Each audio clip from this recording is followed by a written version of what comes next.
Hi, so today I want to talk about the Fellowship of the Ring.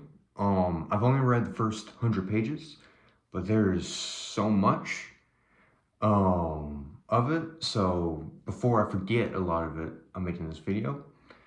Um, this is very different from my other book videos. My other book videos were about dystopians, and now I'm on fantasy. The reason for this is one. Uh, this book series is very long. I'm pretty sure there's more pages in this book series than there are in the Bible. Two, I need to get up my reading stamina. The dystopians are, although it gets you to think, are very easy to read if you know the vocabulary.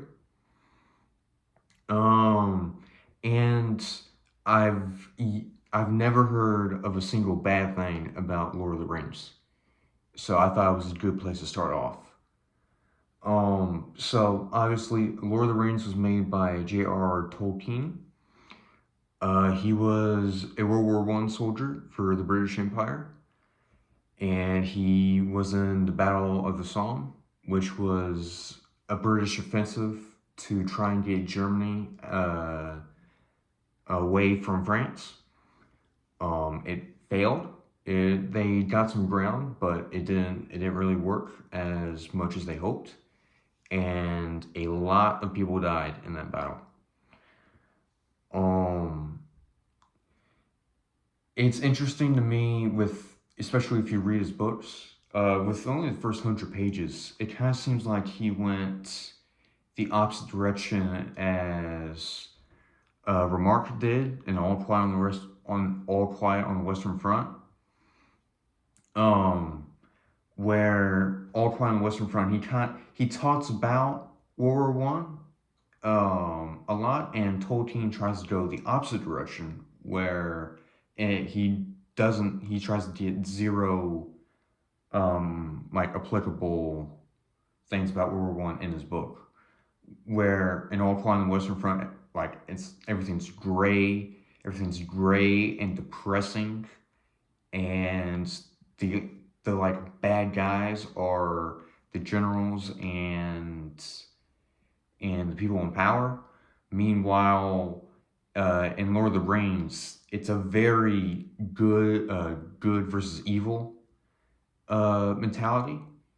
Um, and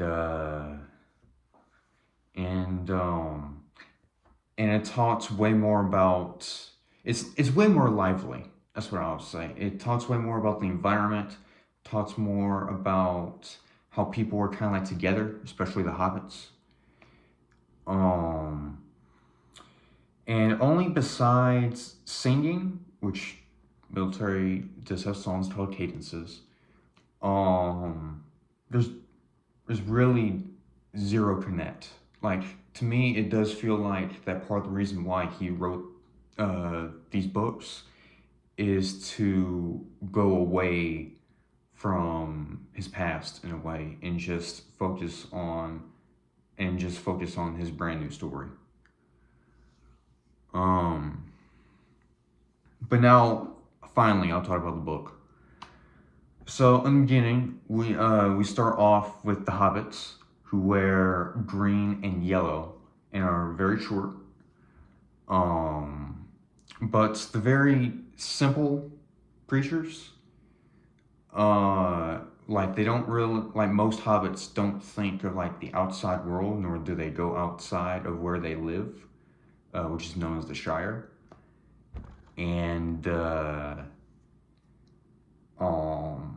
if there is a hobbit that does try and look for more information from the outside world, they're deemed very eccentric and weird.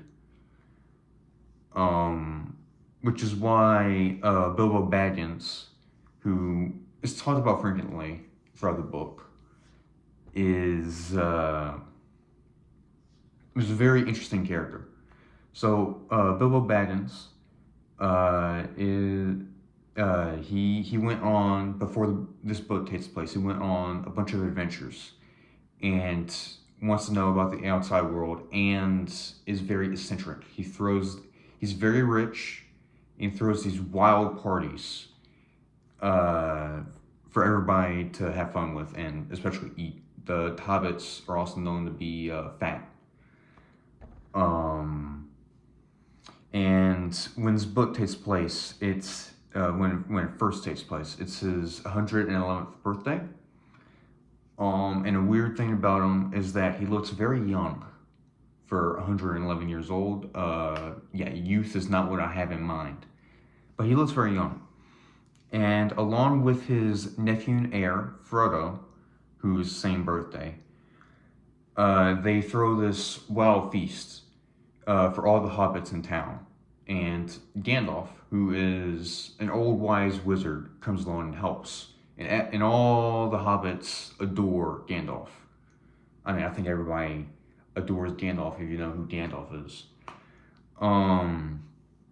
Yeah, they help with the party, and at the end of the party, he announces that he gives that Bilbo gives everything to Frodo, except for a few items which he gives to the community of the hobbits. And he announces that he's going to leave the Shire for good. But before he does, once he's getting everything ready, Gandalf sees that he has this ring, this assumably very powerful ring. And although he himself says that he's going to leave it for Frodo, the ring seems to compel him to keep it. And Gandalf very sternly tells him to drop it and leave it. And so he does, and he leaves the Shire. So, a couple of decades passed, and it's the birthday again, and Frodo is now 55. And he also looks very young for being 55. And if you can probably imagine, it's most definitely having to do with that ring. Gandalf warns Frodo to not wear that ring because what it did to Bilbo is that it made him very obsessive over that ring. And we find out that that ring is the most powerful ring out of like all the rings. There are like 70 something rings. There's like they have a nice little poem, but unfortunately I forgot. But yeah, Gandalf tells him to never wear that ring, and that although he doesn't give a specified reason, we as the audience really know what that reason is. But yeah, essentially Gandalf says it is your property, but I wouldn't recommend wearing that ring. Like for most of Gandalf's reasons, he doesn't give an actual reason. What he actually says is that I'm wise, which that's not a reason. I feel like if I gave that reason, everybody would point and laugh. But I'm not Gandalf, so I guess I can't really do that. But yeah, they throw the ring in the fire, and it tells them that it is the most powerful ring, and that they conclude that the ring should never get into terrible hands, evil, essentially. But they find out through Gollum, which Gollum is this very hideous creature who, before Bilbo, had the ring and was absolutely corrupted by it. So he's now this like creature.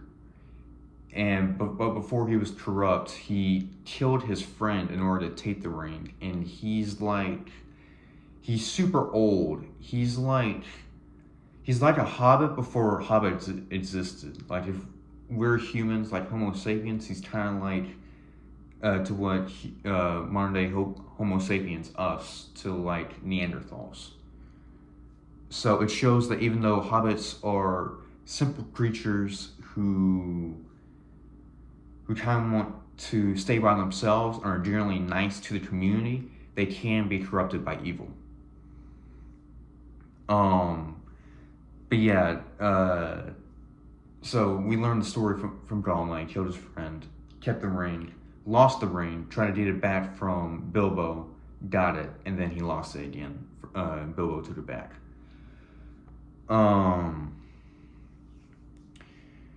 But yeah, so they have to leave because now since Gollum knows, Gollum told evil forces that the ring can be found, and so the evil forces try and find where the ring is. So Frodo ends up having to leave the village, and he brings along Sam, who is kind of like an apprentice. He's younger. He really wants to meet elves, and he does like all the work for Bilbo and his friend.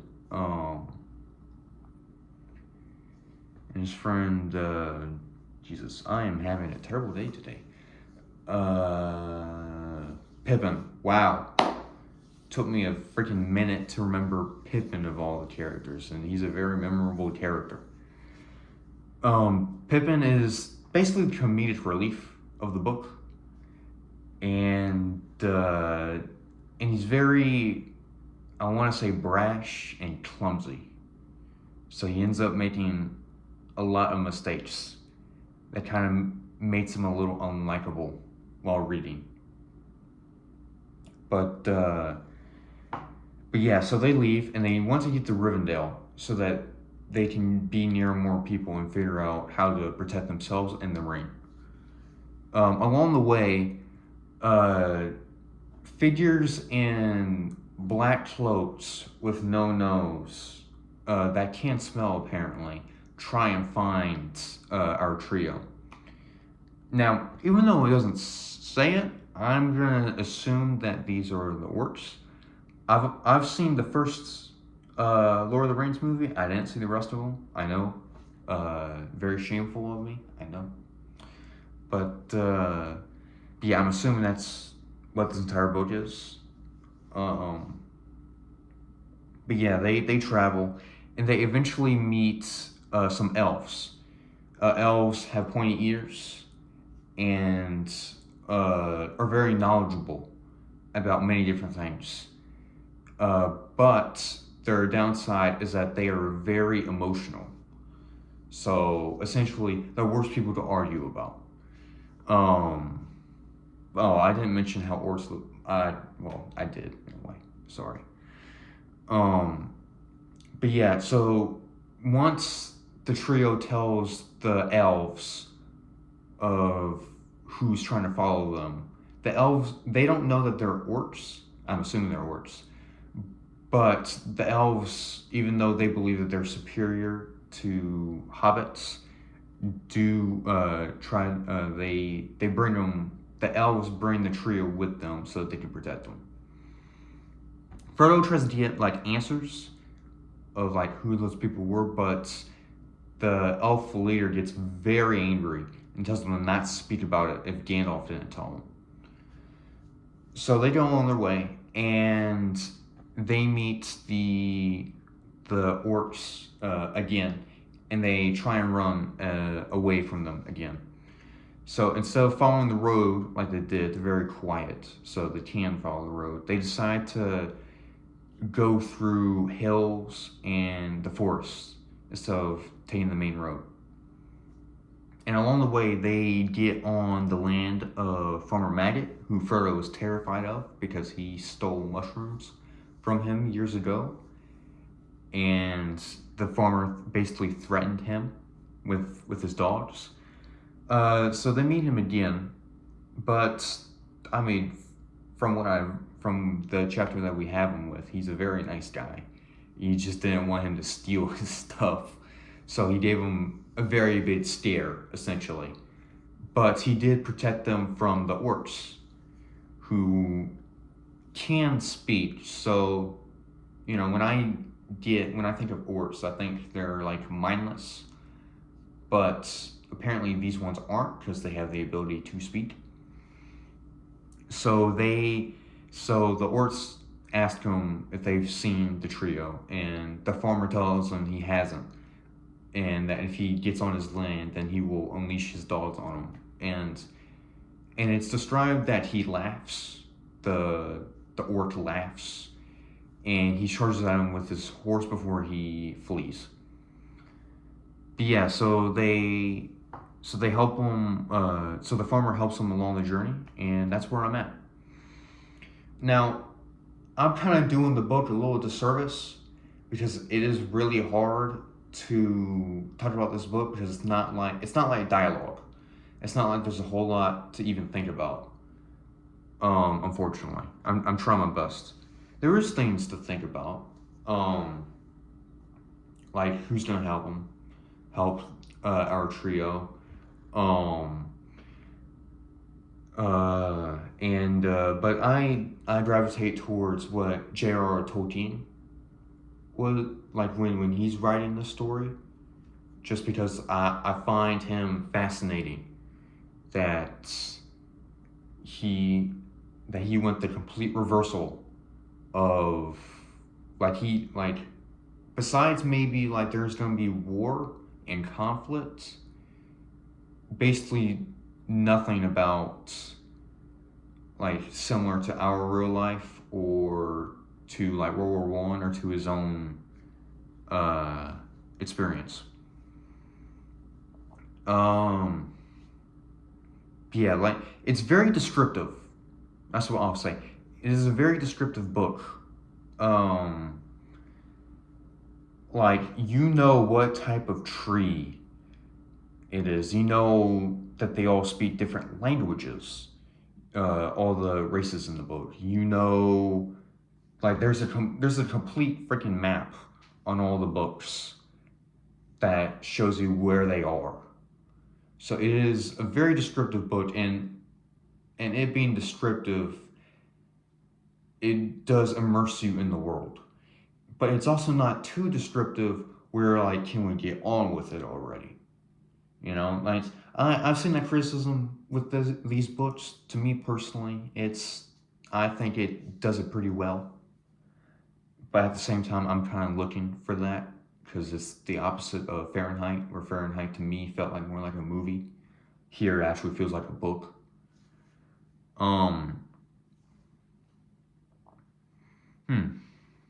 Yeah, it's really hard to talk about this book because I'm only in the first 100 pages. But yeah, there's a lot of singing and poems. So yeah, it feels like a very. It is a fantasy, but I'm gonna say it feels like a fantasized version of how back in the day people would go on pilgrimages. Like the Canterbury Tales. It's just of the story there is that the plot how that story is taking place is where they're going on a pilgrimage from London to Dover, if I remember correctly. I think I'm getting the places wrong, but it's for knowing that there's like evil lurking about and that these helpless hobbits could essentially die to the point that I feel like even I could take them on like 1v3. It's a very lively book so far. I feel like that's going to change at some point. Because if you're in a good versus evil story, the evil has to somewhat, in order for evil to be threatening, it has to somewhat prevail in smaller ways. So that definitely has to happen, but that hasn't happened yet.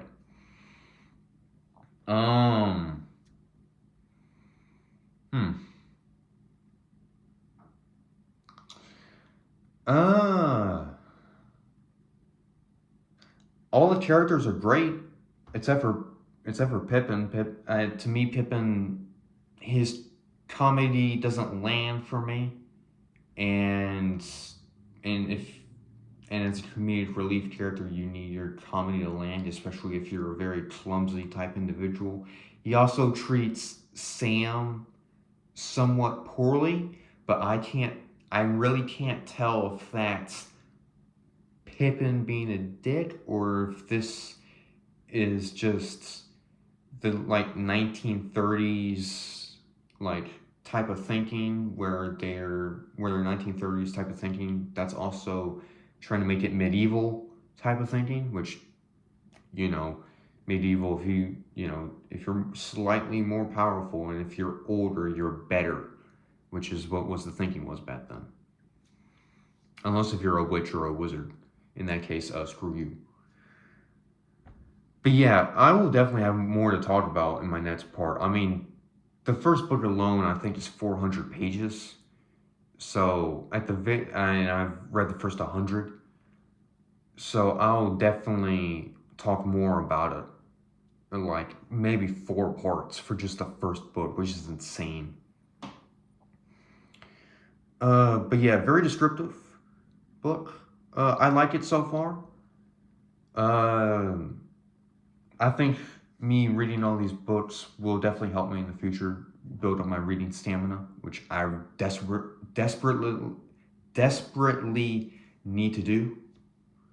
But yeah, hope you guys have a good day.